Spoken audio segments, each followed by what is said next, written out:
예레미야 31장은 29장에서 예레미야가 하나님께서 이스라엘 백성들을 회복시켜 주시겠다고 하는 그 미래에 너희들은 소망을, 희망을 줄 것이라. 그 말씀들이 이제 그대로 이루어지는 그 희망의 메시지가 이제 그대로 적혀 있는 말씀인 거예요. 특히 오늘 읽지 않았지만은 이 구약 전체에서 정말 그 희망의 메시지인 새 언약을 주시는 장면이 이제 내일 있게 되게 되는데, 오늘은 그 이전에 북이스라엘, 이 전반부 22절까지 말씀은 북이스라엘에 대한 그 회복의 말씀인 거예요. 이스라엘은 북이스라엘과 남유다로 나누어지게 됐잖아요. 남유다는 나중에 망하게 되고 북이스라엘은 먼저 BC 721년에 망하게 되죠. 아수르에게. 남유다는 그로부터 150년 정도 지난 이후에 BC 586년에 바빌론에 망하게 되는데, 오늘 말씀은 북이스라엘의 회복에 대한 그 말씀을 주시고 있는 거예요. 이스라엘 백성들은 바벨론의 포로로 잡혀가게 되고, 그것은 이제 예언을 해가지고 이제 포로로 잡혀가게 되거든요. 근데 포로 잡혀갔으니까 빨리 돌아오기를 원하잖아. 그리고 거짓 선지자들이 얘기했던, 어쨌든 자기들이 잘못했지만은 속히 돌아오게 되겠다는 그 메시지를 듣고 그를, 거짓 선지자를 따라가요. 근데 예레미야는 하나님께서 너희들 70년 동안이나 그런 포로 생활을 하게 될 것이다 라는 그 메시지를 그대로, 절망적인 메시지를 주시잖아요. 그런데 오늘 하나님께서는 29장에서도 말씀하셨지만 미래에 너희들이 정말 결말하는 것이 뭐냐, 미래에 정말 너희들이 기대하는 것, 돌아오고 회복이 너희들을 정말 기대하는 것이 아니냐, 그것이 미래에 너희에게 희망을 주는 것이라는 말씀 그 자체가 미래에 너희가 기대하는 것, 그 결말을 내가 주겠다라는 그 히브리 원어라고 말씀을 드렸어요. 그러니까 돌아오기만 하면은 하나님께서 이 모든 것들을 이루어 주신다고, 회복해 주신다고 하신 것인데, 그 말씀들이 오늘 그대로 이루어지게 되는 것이죠. 이스라엘의 그 희망을 버리지 아니하시고 하나님께서 회복시켜 주신다는 이 메시지를 갖다 그대로 주고 있는 것입니다. 우리가 이것을 분명하게 알 수가 있어야 돼요. 하나님께서 우리를 회복시켜 주시는데, 우리가 완전히 죽었다가 그냥 너희들 버렸다가 돌아오면은 회복시켜 주시겠다 하는 것이 아닌 것이죠. 여러분들 누가복음 우리가 15장에서 둘째 아들 집 나갔잖아요. 근데 아버지 마음이 끊어졌습니까? 그 마음은 끝까지 기다리고 있던 것이거든. 하나님의 은혜가 이렇다는 것을 우리가 꼭 잊지 말아야 되는 거예요. 하나님의 은혜는 변하지 아니하고 그 자비와 사랑은 영원토록 변치가 않으시는 거예요. 그런데 우리는 마치 그것이 우리가 회개했으니까는 우리가 회복이 된다, 이렇게 오해를 하게 되면 이것이 또한 자기 의의 한 부분이 될 수가 있어요. 그러니까 하나님의 은혜는 우리를 영원히 떠나지 않고 지켜주시는데, 우리의 본분을 지키고 나아오게 될 때 하나님께서는 우리가 그 회복하는 것을 느끼는 것이지, 하나님의 마음은 변치를 않으셨다는 거예요. 이것을 분명하게 우리가 회개라는 그 관점도 우리가 분명하게 알 수가 있어야 되는 것입니다. 그래서 아버지 하나님의 마음을 잘 보여주는 것이, 여러분들 그 20절 한번 보십시오. 20절 보시면은, 에브라임은 나의 사랑하는 아들, 기뻐하는 자식이 아니냐, 내가 그를 책망하며 말할 때마다 깊이 생각하노라. 그러므로 그를 위하여 내 창자가 들끓으리니 내가 반드시 그를 불쌍히 여기리라. 내 창자가 들끓는다. 참 마음에, 아버지의 마음이 녹아있는 희망의 메시지잖아요. 그러니까 아버지는 변치 않는 거예요. 하나님의 아버지의 마음은 처음부터 변하지 않은 것이죠. 이것을 우리가 늘 잊지 말아야 되는 것이죠. 그래서 다시 1절로 돌아오면은, 여호와의 말씀이니라. 그때 내가 이스라엘 모든 종족의 하나님이 되고 그들은 내 백성이 되리라. 이것이 이제 30장에서 강조했던 반복하는 말씀을 반복하고 있는 것이죠. 그때, 이 그때가 언제? 하나님이 정하신 회복일 때. 하나님이 정하신 그때 이미 이스라엘이 아무리 주홍 같은 붉은 죄를 지었다 할지라도 하나님께서는 맑게 씻어주시고 회복시켜 주신다고 말씀해 주고 있는 것이죠. 그 죄를 사해 주시고 그것이 아버지의 마음이라는 것. 한 번 사랑했다가 그치는 사랑이 아니라 그 사랑은 처음부터 끝까지 변함이 없으신 것이.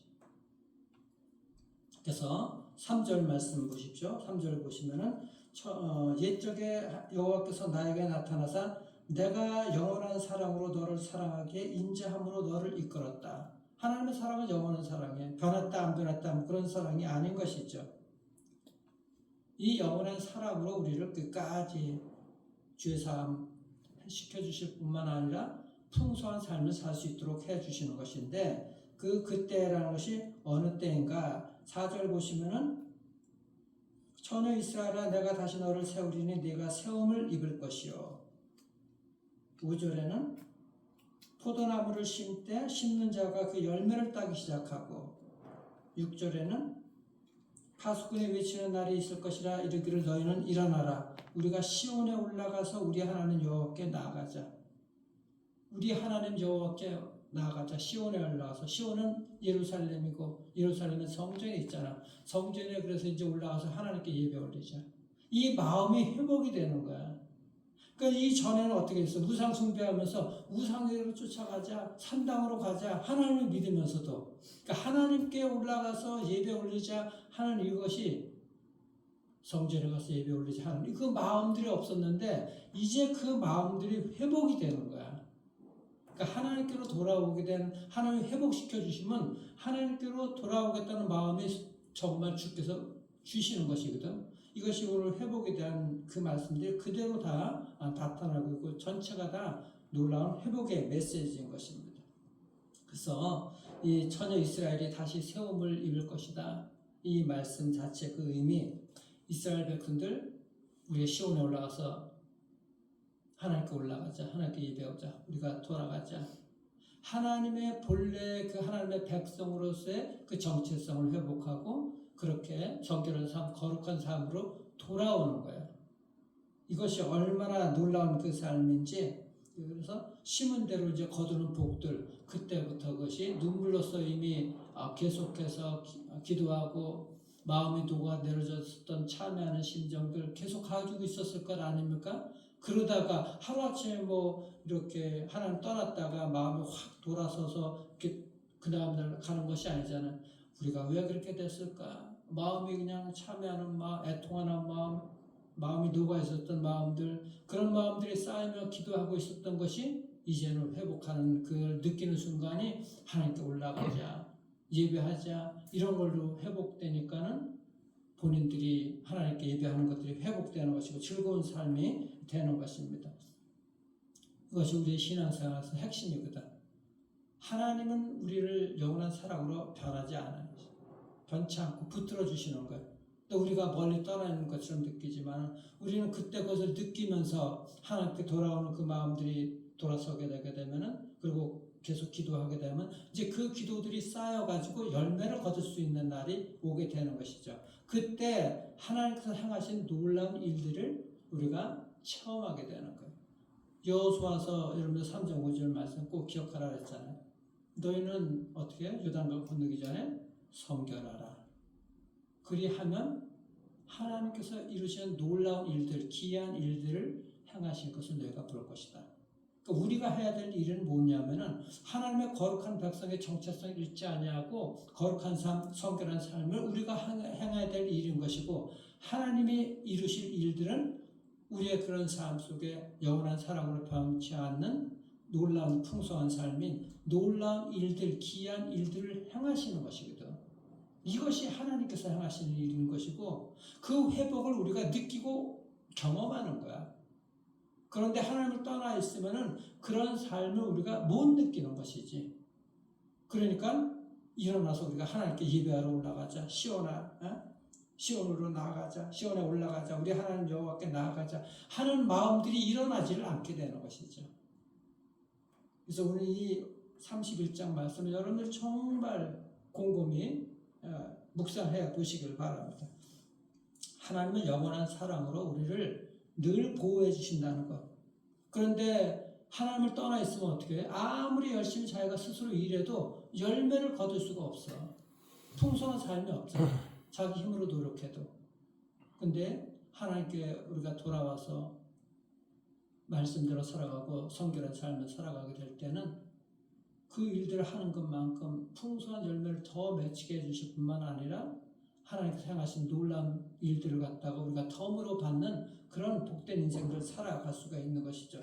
그 전에는 아무리 수확을 하더라도 열매를 거두면 뭐해? 적군이 와서 다 뺏어가는데. 그런데 우리가 하나님 앞에 돌아와서 하나님께서 은혜를 주시면은 일한 것만큼 풍성한 열매를 거둘 뿐만 아니라 그 적군들이 뺏어가지 못하게 하나님께서 방패가 되어주시고 보호해 주신다는 거예요. 그렇게 하나님께서 은혜를 주시는 것이고 그것이 이제 기쁨을 거두는 그런 삶이 되는 것이죠. 그리고 예배 올릴 수도 있게 되는 것이고 그래서 7절 보시면은 여호와께서 이와 같이 말씀하시니라 너희는 여러 민족의 앞에 서서 야곱을 위하여 기뻐 외치라 너희는 전파하며 찬양하며 말하라 여호와여 주의 백성 이스라엘의 남은 자를 구원하소서.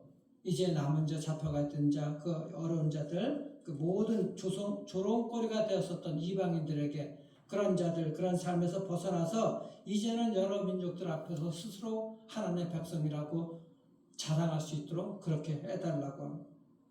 왜냐하면 하나님의 구원과 회복은 반드시 하나님의 때 이루어진다는 거예요. 그것을 주께서 말씀하시고 그 하나님께서 한 번 하신 말씀은 완전하고 변함이 없으신 것이죠. 8절 보시면은 보라 나는 그들을 북쪽 땅에서 인도하며 땅 끝에서부터 으로부터 모으리라 그들 중에는 맹인과 다리 저는 자와 잉태한 여인과 해산하는 여인이 함께 있으며 큰 무리를 이루어 이곳으로 돌아오리라. 이스라엘 백성들 북쪽 바벨론에 끌려갔잖아요. 근데 이제 하나님의 정하신 때 돌아오게 되는 것이고 모을 것이라는 거예요. 그러니까 이스라엘의 남은 자를 그 끝에서부터 다 모으신다는 것이죠. 그러니까 한 명도 남김없이 다 회복을 시켜주시겠다는 거예요. 미국 사람들은 외국에 나가서 미국 군인들 죽어도 한 명 죽는다 하더라도 시체라도 거두고 돌아오거든. 성경에 있는 근거이거든. 그의 백성들을 버리지 않으셔. 이것이 그대로 하나님 남은 자들 어디 있든지 하나님의 백성들 그 남은 자들을 끝까지 하나님의 그 이스라엘로 돌아오게 하신다. 하나님의 품으로 돌아오게 하신다. 얼마나 감사한지. 그것이 바로 이 시각장애인이나 걷지 못하는 지체장애인들, 임산부들, 그 모두들 움직이지 못하고 연약한 자들 그들도 포기하지 아니하고 끝까지 돌아오게 하신다는 것이죠. 이 무슨 얘기인가? 불가능한 일들, 사람의 눈으로 볼 때는 버림받은 그들, 연약한 자들 하나님은 남김이 없이 그들도 하나님의 똑같은 백성으로 다 회복시켜 주신다는 거예요. 불가능도 하나도 없고 버릴 자도 아무도 없고 세상 사람들이 보기에는 버린 자들, 불편한 자들, 남은 자들이라고 표현을 하지만 하나님의 백성들은 그들을 오히려 하나님이 더 긍휼히 여기시고 남지 않게 하시고 기쁨의 눈물을 거두게 해주신다고 말씀을 해주고 있는 거예요. 그러니까 하나님의 때를 기도하는 사람들 때가 차면 기도하고 하나님께 부르짖으면은 하나님께서 분명하게 기쁨의 그 기도의 눈물의 그 결말을 볼 수 있게 된 것을 여러분들 믿으시길 바랍니다. 그래서 10절 보시면은 이방인이여 들이여 너희는 여호와의 말씀을 듣고 먼 섬에 전파하여 이르기를 이스라엘을 흩으신 자가 그를 모으시고 목자가 그 양떼에게 행함같이 그를 지키시리로다. 하나님께서 흩으셨는데 하나님께서 그들을 다시 모으시는 그 하나님을 너희들이 좀 보아라. 그 목자가 그분이 바로 그 양떼에게 행함같이 그를 지키시리로다. 그렇게 흩으셨지만 모으시고 그들을 또한 지켜 보호해 주신 것을 너희들이 똑똑히 보아라. 아무리 소외되고 그런 자들 그렇게 소외되어서 지체 장애자처럼 살아가는 그런 몸 같은 그런 영역에서 살아가지만은 마음들은 하나님께서 돌아오게 하시고 회복시켜 주시겠다. 그렇게 땅끝에 머물려는 사람들 그렇게 포로로 비주류로 살아가는 그런 사람들 장애인이라는 것은 완전히 불편한 몸이잖아요. 마음도 그렇게 불편하게 그들이 포로 생활이 그거잖아요. 그런 자들을 돌아오게 하시겠다는 거야. 마음의 상태를 갖다 그들의 삶의 상태를 그렇게 회복시켜 주시겠다는 것이죠. 얼마나 이게 하나님의 놀라운 회복의 말씀인 것인지 우리가 분명하게 알 수가 있어야 되는 거예요. 그래서 12절 하나님께서 이들을 이렇게 부르시는 거예요. 이 12절 보세요. 그들이 와서 시온의 높은 곳에서 찬송하며 여호와의 복 곧 곡식과 새 포도주와 기름과 어린 양의 때와 소의 때를 얻고 크게 기뻐하리라. 그 심령은 물된 동산 같겠고 다시는 근심이 없으리로다. 그 심령은 물된 동산 같겠고 마음에 물된 동산 저수지에 물이 넉넉하면은 마음이 풍성할 거 아니야. 농사 짓는데 물 걱정하지 아니하잖아. 기쁨이 넘치는 거야. 기쁨이. 이 말씀이 시편 기자가 그대로 이 말씀 우리의 심령이 하나님을 믿음으로써 구원의 기쁨을 살아가는 것이 얼마나 감사한지를 표현하는 말이 있어. 시편 4편 찾아가 보세요. 이 말씀 여러분 외우시길 바랍니다. 시편 4편 7절 말씀. 시편 4편 이 다윗이 하나님께 고백한 시인데 4편 7절 말씀. 주께서 내 마음에 두신 기쁨은 그들의 곡식과 새 포도주가 풍성할 때보다도 더하나이다. 사람들은 곡식이 많고 땅에 살아갈 때 풍성한 재물이 많고 그러면 기뻐합니다. 새 포도주 많고 내가 포도주로 기쁨의 잔치를 그렇게 삶에 살아가려고 해. 한동안은 기뻐할 수가 있어. 근데 그런 것보다도 더 우리 마음에 기쁨을 주시겠다 하는 말씀입니다. 이 말씀이 오늘 바로 그 12절 오늘 보면 12절 말씀입니다. 우리의 심령 물된 동산 같은 거. 새 곡식 취한 것보다 우리의 심령이 지금 이것이 오늘날 무슨 얘기를 오늘날은 예수 그리스도로 말미암아 성령께서 주시는 우리의 마음속 하나님께 돌아오니까는 성령께서 우리 마음에 풍성하게 일어나는 거예요. 성령 충만해서 일어나서 우리가 시온에 가서 예배하자 하나님께 돌아오자 이런 마음들을 하나님께서 자꾸 일깨워 주시는 거야. 그 회복이 물된 동산같이 우리의 심령을 풍성하게 주시는 그 기쁨이 넘쳐나게 된다는 것입니다. 하나님의 복을 받으면 우리가 심령이 기뻐할 수밖에 없어요. 회복이 되면 이런 것들을 우리가 체험할 수가 있어야 되는 것이죠. 예배가 온전히 들어지게 되면 우리가 하나님께서 주시는 그 기쁨으로 모든 근심 걱정 다 사라지게 되는 것이고 물된 동산같이 평강이 넘쳐나게 되는 것입니다. 그래서 오늘 2절에서 보면은 출애굽시대의 그 광야 시절 역사를 상기시키잖아요. 보면 2절에 보면은 여호와께서 이와 같이 말씀하시니라 칼에서 벗어난 백성이 광야에서 은혜를 입었나니 출애굽을 했잖아요. 그 광야 생활을 가게 돼. 근데 하나님의 백성들이 가나안 땅으로 가는 것, 영원한 그 사랑이 이스라엘을 회복시켜주는 그곳으로 가는 것이잖아요. 그런 것들이 이제 일어나게 되는 거예요. 그것이 이제 15절부터 나오는 말씀인 거예요.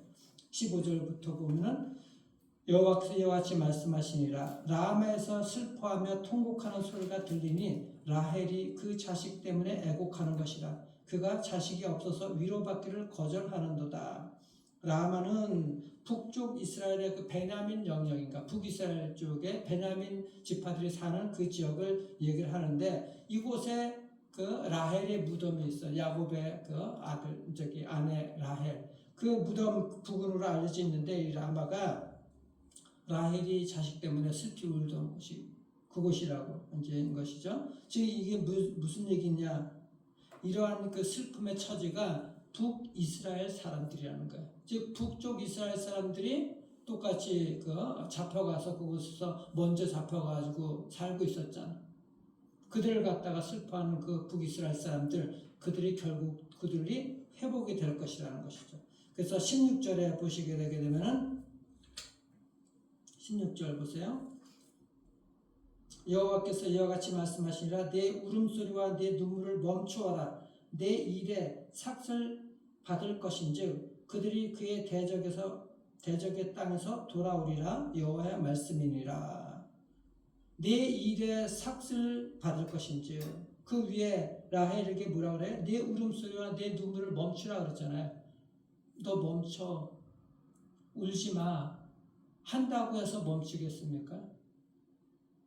그 멈춰지지 않을 거 아닙니까? 근데 그렇게 말씀하신 그 이유가 뭔가? 16절 그 하반절에 내 일의 삭슬 받을 것인즉, 즉 뭔가 내 슬픔과 내 그 괴로움에 대한 그 대가, 그 위로가 있겠다는 거야. 그렇기 때문에 울지 말라는 것이죠. 분명하게 내 눈물의 그 기도 내가 듣고 그 대가를 주겠다. 그 뭐예요? 회복시켜 주겠다는 거야, 결국은. 북이스라엘 그 자체도. 그래서 그것이 바로 뭐예요? 그들이 그의 대적의 땅에서 돌아오리라. 바벨론 땅에서 이스라엘로 돌아오는 이 놀라운 회복이 있게 될 것이다 라고 말씀을 하고 있는 것입니다. 그래서 그 에브라임이 누군가? 요셉의 둘째 아들 아닙니까? 요셉의 둘째 아들 그 에브라임, 그 라헬의 손자가 되는 것이죠. 즉 북에브라임이 북이스라엘의 중심이었던 거야. 그래서 장자라고 얘기를 표현을 하고, 영적인 요셉이 사실 야곱의 그 영적인 장자였었잖아. 그 요셉의 아들 에브라임, 그 장자의 계보를 잇는, 예? 그래서 요셉의 둘째 아들이자 라헬의 손자인데 북이스라엘의 지파로 10지파가 올라갔을 때 주도했었던 지파죠. 그들 즉 북이스라엘이 돌아오게 된다는 것입니다. 그 바벨론 땅에서. 그래서 그 에브라임이 말을 합니다. 말하기를 자기는 하나님께서 못난 소와 같이 자기를 징벌하셨다고 그렇게 자기가 고백을 하잖아요. 18절 그 보십시오. 18절 보시면은 이렇게 고백을, 내가 돌이킨 후에 뉘우쳤고 내가 교훈을 받은 후에 내 볼기를 쳤사오니 이는 어렸을 때 치욕을 짐으로 부끄럽고 욕됨이니이다. 18절 보면 에브라임이 스스로 탄식함을 내가 분명히 들었으니 주께서 나를 징벌하심에 멍에에 익숙하지 못한 송아지 같은 내가 징벌을 받았나이다. 주는 나의 하나님 여호와이시니 나를 이끌어 돌이키소서. 그리하면은 내가 돌아오겠나이다. 그리고 19절에 내 볼기를 쳤사오니 이는 어렸을 때 치욕을 짐으로 부끄럽고 욕됨이니이다. 그렇게 에브라임은 회개가 하나님의 은혜 가운데서 가능하다가 고백할 정도로 그가 이제 성숙한 사람이 되었다는 거야. 즉 그 징계를 통해서 바벨론 포로로 잡혀가 있을 때 그들이 참회하고 분했던 그 눈물의 시간이었던 것이지. 스스로 엉덩이를 때리면서 뉘우쳤다고 해요. 이렇게 고백하기를 하나님이 얼마나 기다리셨을까? 지금 무슨 얘기냐? 아버지는 끝까지 그들이 돌아오기를 기다리신 것이죠. 이제는 그들이 돌아오고 그 마음들이 녹아져서 참여하고서 내가 스스로 내 엉덩이, 내 발등 찍었다고 지금 후회하고 있는 것이잖아. 그러면서 돌아오게 그 얘기를 하나님께서 듣는 순간 모든 것들이 아버지의 그런 것들이 빨리 돌아오게 하겠다는 그 마음들이 더 그렇게 일어나게 되는 것이고 회복의 시작이 되는 것이죠. 그래서 자식이 잃은 어머니처럼 저 멀리서 아들이 돌아오기만을 바라는 마음으로 슬피 울며 기다리고 있었던 그 어머니와 아버지, 이런 마음들이 회복이 되는 것입니다. 우리가 하나님께서 우리의 이런 고백을 들으시는 것이 얼마나 기쁜 것인지, 그래서 하나님께서 언제나 이렇게 말씀해 주시는 거예요. 20절 보십시오. 에브라임은 나의 사랑하는 아들, 기뻐하는 자식이 아니냐. 내가 그를 책망하여 말할 때마다 깊이 생각하노라. 그러므로 그를 위하여 내 창자가 들끓으리니 내가 반드시 그를 불쌍히 여기리라. 아까도 말씀드렸지만 아버지의 마음, 어머니의 마음은 처음부터 변함이 없었어.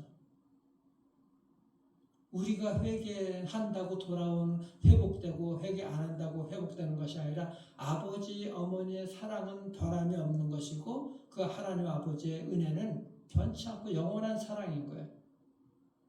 근데 우리가 돌아온다는 것은 우리가 하나님의 백성으로서 이 거룩함, 성결함을 지키고 나아가는 우리의 행할 일들, 그것으로 돌아오면은 하나님이 하실 일들, 우리에게 놀라운 일들을 행해 주신다는 것이죠. 그것이 회복되는 그때가 우리가 회복을 체험하는 그 시간인 거야. 그러니까 회복하는 순간은 이미 아버지의 마음은 변함이 없어. 그 변함이 없는 가운데 회복을 느끼는 것을 우리가 돌아올 때 느끼는 것이지. 이미 하나님은 계속해서 일을 하고 계셨는데 우리가 회개해서 이 일들이 이루어지는 것이 아니라 돌아오는 그 이미 하나님 아버지의 그 마음은 편치 않다는 것을 여러분들 분명하게 기억하시길 바랍니다. 그래서 돌아오면 하나님께서 얼마나 놀라운 일들이 일어나게 되는지 다시 한번 그것이 21절부터 하나님께서 다시 말씀해 주십니다. 처녀 이스라엘아 너의 이정표를 세우고 그 갈림길에서 어느 길로 갈까? 그 분명하게 있어야 되잖아요. 그 이정표를 세우라는 거예요. 어디로 가야 될지 그 방향성을 세우며 너의 편말을 만들고 이정표를 세우고 편말을 가야 되는 거예요. 만드는 거예요. 화살표 방향을 하나님께로 가겠다. 만들고 큰 길, 곧 네가 전에 가던 길을 마음에 두라. 돌아오라. 네 성읍들로 돌아오라. 반역갈 따라 내가 어느 때까지 방황하겠느냐. 여호와가 새 일을 세상에 창조하였나니 곧 남자와 여자가 남자를 둘러싸리라. 세상 살아가는데 이 길로 갈까 저 길로 갈까 이정표가 있는데 분명하게 편말을 세우고 화살표 방향을 하나님께로 향하는 이제 돌아와서 예전에는 다른 길로 갔는지 모르지만 이렇게 될 때 놀라운 그 일들 하나님께서 우리의 복된 일들 새 일들을 회복시켜 주시고 새 일들을 행하신다는 것입니다. 이미 여러분들 마음속에는 변치 않고 하나님께 나오는 그 마음들 늘 지키고 있는 줄 믿습니다. 바로 여기는 우리가 다른 길로 가고 있는 그들 방황하는 그들 하나님 앞으로 돌아올 수 있도록 여러분들 위해서 기도해 주시고 무엇보다도 여러분들 예배 가운데 하나님의 성전으로 달려나는 그 마음들 더 기쁨으로 하나님께서 부어주시는 그런 은혜가 넘쳐나기를 바랍니다. 그리고 그런 거룩한 성결한 삶을 살게 될 때 하나님께서 행하시는 이 놀라운 일들 귀한 일들을 여러분들 인생에서 떠나지 아니하는 매일이 그런 기적 같은 일들이 일어나기를 복된 그런 삶을 살기를 주의 이름으로 축원합니다. 기도하겠습니다. 하나님 참으로 감사합니다. 하나님 우리가 어떤 삶에서도 우리의 마음도 흔들리지 아니하고 정말 하나님의 말씀의 이정표와 편말을 세워서 하나님께서 기뻐하시고 원하시는 그런 거룩한 삶, 성결한 삶을 살아갈 수 있도록 우리를 일깨워 주시고 일으켜 세워 주셔서 하나님께서 원래 주셨던 그 놀라운 일들, 새로운 일들 이루어 주시는 그것을 경험하는 정말 회복의 길로 가는 복된 인생들 될 수 있도록 하나님 축복하여 주시옵소서. 이들의 자녀들이 회복되게 도와주시고 가정이 회복되게 도와주시고 인생과 저들의 모든 하나님 원하는 것들 하나님께서 기대하는 결말을 주실 줄 믿습니다. 그런 회복이 있도록 축복하여 주시옵소서. 저들의 자녀들의 문제를 하나님 온전하게 회복시켜 주시기를 소망합니다. 계획했던 모든 것들을 하나님 원래 주시고자 했던 것들을 회복시켜 주시옵소서. 인생들과 사업체들, 직장들 모든 것들을 우리 사랑하는 베들레헴 성도님들 회복시켜 주시옵소서. 우리 다음 세대들 이정표가 하나님을 향한 편말들이 세워질 수 있도록 축복하여 주시옵소서. 회복의 길로 갈 수 있도록 하나님 새 일들 행하신 그 길로 갈 수 있도록 역사하여 주시옵소서. 주께서 이루신 일들을 우리가 바라보는 은혜가 있도록 역사해 주시길 소망하고 살아계신 우리 구주 예수 그리스도 이름으로 감사드리옵나이다. 아멘.